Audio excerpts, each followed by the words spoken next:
కొందరికి ఎక్కువ ఉంటుంది, కొందరికి తక్కువ ఉంటుంది. ఆ ఊహాశక్తిలో భాగంగా ఈ గాథలని, ఈ పుస్తకాలని వీళ్ళందరూ కవులు ఆనాడు చదువుకున్న బ్రాహ్మణులు ఎవరైతే ఉన్నారో మిగతా వాళ్ళకి చదువు అందకుండా వాళ్ళ దగ్గరనే చదువు పెట్టుకొని వాళ్ళు పుస్తకాలు రాసి వీళ్ళ మెదడు మీద రుద్దటం మొదలుపెట్టారు. అట్లా ఎంటర్ అయ్యాను అంటారు వర్ణాలు అనేటివి. రైట్. వర్ణాలు ఏర్పడ్డ తర్వాత అంటరాని వారు ఏ విధంగా ఏర్పడ్డారు? అసలుకి ఇది చాలా పెద్ద ప్రశ్న. చాలా ఆర్గ్యుమెంట్స్ ఉన్నాయి వీటి మీద.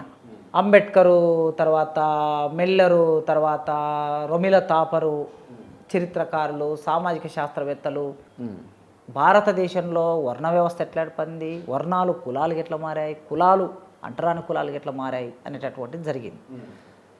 అంబేద్కర్ లాంటి వాళ్ళ ఆర్గ్యుమెంట్ ఏమిటంటే ఈ అంటరాని కులాలు అనేవి సమాజంలోకి వచ్చిన తర్వాత కులాల మధ్య యుద్ధాలు జరుగుతూ ఉండేవి. తెగల మధ్య గణరాజ్యం, మొట్టమొదలు మన గణరాజ్యం. ఈ గణాల మధ్య యుద్ధాలు జరుగుతూ ఉండేవి. ఈ గణాల మధ్య యుద్ధం జరిగినప్పుడు గణాలు కొన్ని నియమాలు పెట్టుకునేవి. ఓడిపోయిన గణం అంతా గెలిచిన గణాలకి బానిసలుగా ఉండాలి. ఈ బానిసలుగా ఉన్నప్పుడు ఏం చేశారు, బానిసల్ని అమ్మొచ్చు, బానిసల్ని కొట్టొచ్చు, బానిసల్ని చంపొచ్చు. అట్లాంటి అధికారం ఆనాటి సమాజంలో ఉంది. అయితే వాళ్ళ హింసను భరించలేక వీళ్ళు పారిపోతూ ఉండేవాళ్ళు. బానిసలు యజమానుల హింసను భరించలేక ఈ పారిపోతూ ఎక్కడికి పారిపోయేవాళ్ళు, అడవుల్లోకి పారిపోయేవాళ్ళు. అయితే అడవుల్లోకి పారిపోయిన తర్వాత ఇక్కడ తమ బంధువులు ఉండేవాళ్ళు, తమ అన్ననో తమ్ముడో తమ పిల్లలో తమ భర్తనో ఎవరో ఉండిపోయేవాళ్ళు. అట్లా పారిపోయినటువంటి వాళ్ళు మళ్ళీ సమూహంలోకి రావాలనుకునేవాళ్ళు. మైదానంలోకి రావాలనుకుంటే వీళ్ళు కొన్ని నియమాలు పెట్టారు. ఏ నియమాలు పెట్టారంటే, నీవు ఈ సమూహంలోకి రావాలంటే మాతో పాటు సమానంగా ఉండాలంటే మేము చెప్పిన పని చేయాలి.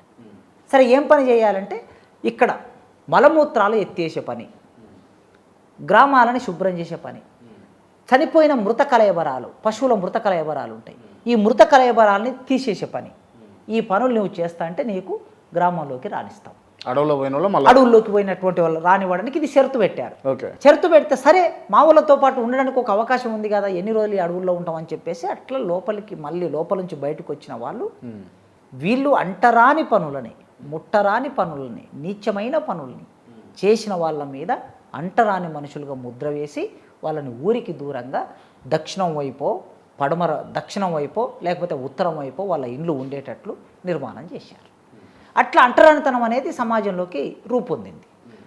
ఇంకా వాళ్ళు ఏం పనులు చేయాలి, ఊళ్ళోకి రావద్దు, వాళ్ళ గాలి సోకొద్దు, వాళ్ళు ఇతరత్ర మనుషులతో బావులలో మనుషులందరూ సామూహికంగా నీళ్లు తీసుకునే బావుల్లోకి రావద్దు, కాలువల్లోకి రావద్దు, చెరువుల్లోకి రావద్దు. వాళ్ళ శబ్దము వాళ్ళు వస్తున్నారని తెలియడం కోసం కూడా మెడలో ఒక గంట కట్టుకొని ఆ గంట శబ్దం చేసుకుంటూ నేను చండాలున్నొస్తున్నాహో అనుకుంటూ రావాలి.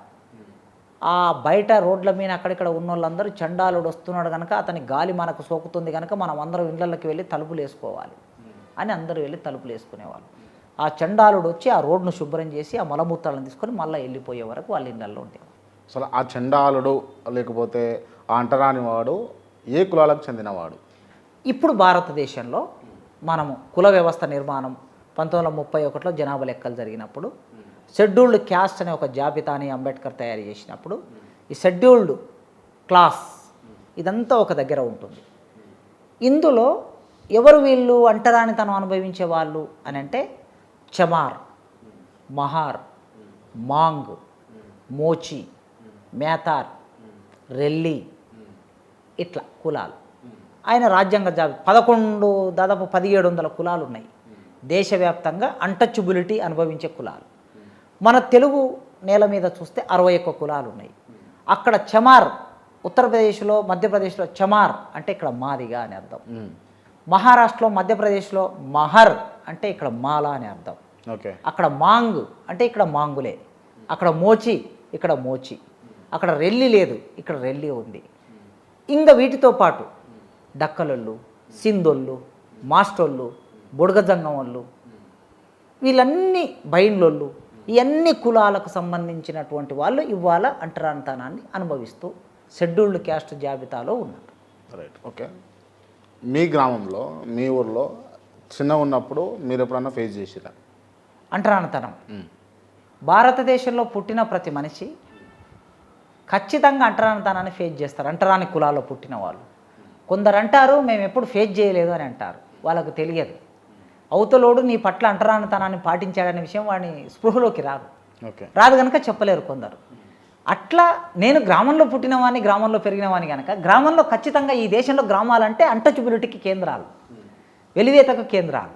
అట్లాంటి వెలివేతకు అన్టచబిలిటీకి కేంద్రాలు ఉన్న గ్రామంలో పుట్టిన నేను ఇది అంటరానితనము అని నేను అర్థం చేసుకోవడానికి నేను డిగ్రీకి వచ్చిన తర్వాత నాకు అర్థమైంది. కానీ నేను అనుభవించిందంతా ఒక బావి దగ్గరికి, మా ఊరిలో ఒక బావి ఉంటుంది, అందరూ నీళ్లు చేదుకుంటారు.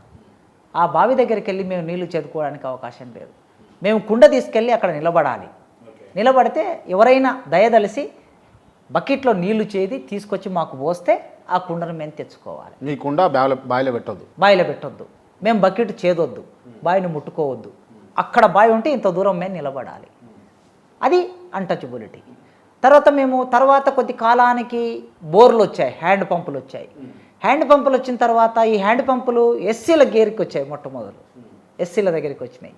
ఎందుకంటే ఎస్సీలకి ఉండే నిధులలో భాగంగా తీసుకొచ్చి వేశారు మా ఊళ్ళో. అయితే వేసినప్పుడు అక్కడికి వచ్చాక అక్కడ మేము నీళ్లు తెచ్చుకుంటూ ఉంటే వేరే కులాల వాళ్ళు వచ్చినప్పుడు మమ్మల్ని పక్కకు జరగమనేవాళ్ళు. నీళ్ళ కోసం మా వాడలో ఉన్న, మా పల్లెలో ఉన్న బోరింగ్ దగ్గరికి వచ్చి మమ్మల్ని దూరం జరిపి నీళ్లు తీసుకుపోయేటటువంటిది. ఇది అన్టచబిలిటీ. తర్వాత నేను ఎప్పుడైనా ఆడుకుంటూ, నాకు బీసీ పిల్లలు, ఓసీ పిల్లలు కూడా ఫ్రెండ్స్ ఉండేవాళ్ళు. ఆడుకుంటూ ఎక్కడో ఊళ్ళో ఎటో వెళ్ళిపోతుంటాం. వెళ్ళిపోయినప్పుడు మనకు ఎండాకాలంలో ధూప అవుతుంది, దాహం వేస్తుంది. ఈ దాహం వేసినప్పుడు అక్కడికక్కడ నీళ్ళు ఏమి ఉండవు. ఆ ఇండ్లలోకి వెళ్ళి ఎవరైనా పక్కన నీళ్ళు దాహం వేస్తుందని అంటే వాళ్ళు చెంబులో నీళ్లు తీసుకొచ్చి ఇట్లా పైనుంచి పోస్తూ ఉంటే మేము ఇట్లా దోశలు బట్టి తాగుతూ ఉండేవి. దోశలు బట్టి గ్లాస్ ఇవ్వపోయాయి. సో ఇవన్నీ అన్టచబిలిటీకి సంబంధించినటువంటి రూపాలు. మేము పొలం పనులకి పోయేవాళ్ళం, వేరే కులాల వాళ్ళకి. పొలం పనులకి పోయినప్పుడు మేము ఒక 5-6 మంది మాదిగుళ్ళ కాడికి ఉంటే మాకు సపరేట్ కుండలో నీళ్ళు తెచ్చిపెట్టేవాళ్ళు.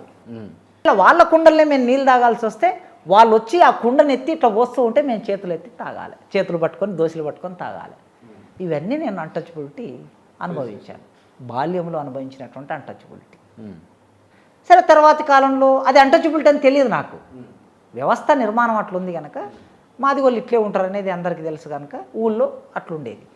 నేను ఎప్పుడైతే అంబేద్కర్ను చదువుకున్న తర్వాత నా జీవితంలో నేను అనుభవించినవన్నీ అంబేద్కర్ జీవితంలో ఉన్నాయి. అంటే అంబేద్కర్ జీవితంలో ఉన్నాయని నా జీవితంలో ఉన్నాయని అర్థం. ఆయన పుస్తకంలో తన జీవిత చరిత్రలు అన్నీ ఉన్నాయి కదా. అప్పుడు ఓహో, అయితే మేము తక్కువ కులం వాళ్ళం, వాళ్ళు ఎక్కువ కులం వాళ్ళు, అందుకోసం మా మీద ఈ వివక్ష పాటించారనేది నాకు అప్పుడు అర్థం కావటం మొదలైంది.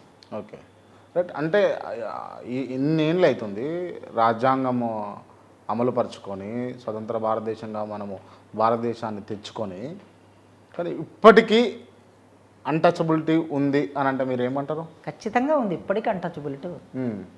నేను 30-40 ఏళ్ళ కిందటి సంగతి మీకు చెప్పాను, మా ఊరి సంగతి. 30-40 ఏళ్ళ కిందట గ్రామంలో. ఇప్పటికీ చాలా గ్రామాల్లో అన్టచబిలిటీ అమలవుతూ ఉన్నది. భిన్న రూపాల్లో అన్టచబిలిటీ అనేది కొన్నిసార్లు రూపం మార్చుకుంటూ ఉంటుంది, పాలిష్డ్గా ఉంటుంది.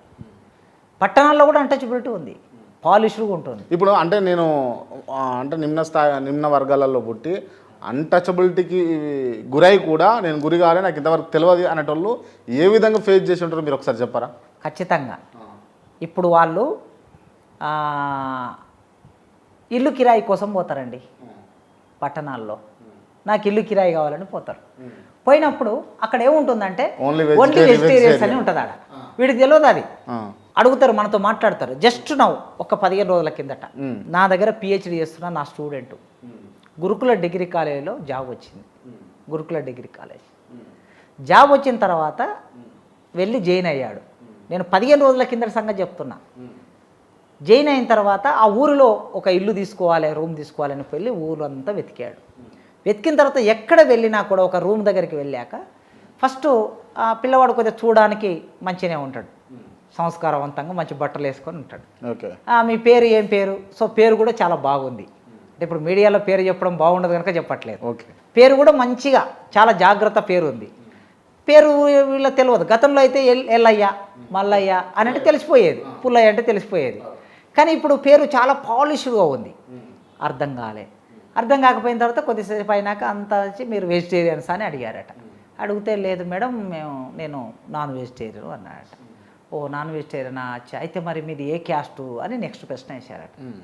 అప్పటి వరకు ఇంత కిరాయి ఇంత అడ్వాన్స్ ఇవ్వాలి అని అంతా మాట్లాడుకున్న వాళ్ళు నెక్స్ట్ ప్రశ్న మీది ఏ క్యాస్టు అని వేసిన తర్వాత నేను ఫలానా మాదిగ కమ్యూనిటీకి సంబంధించిన వాడిని అని చెప్పాడట.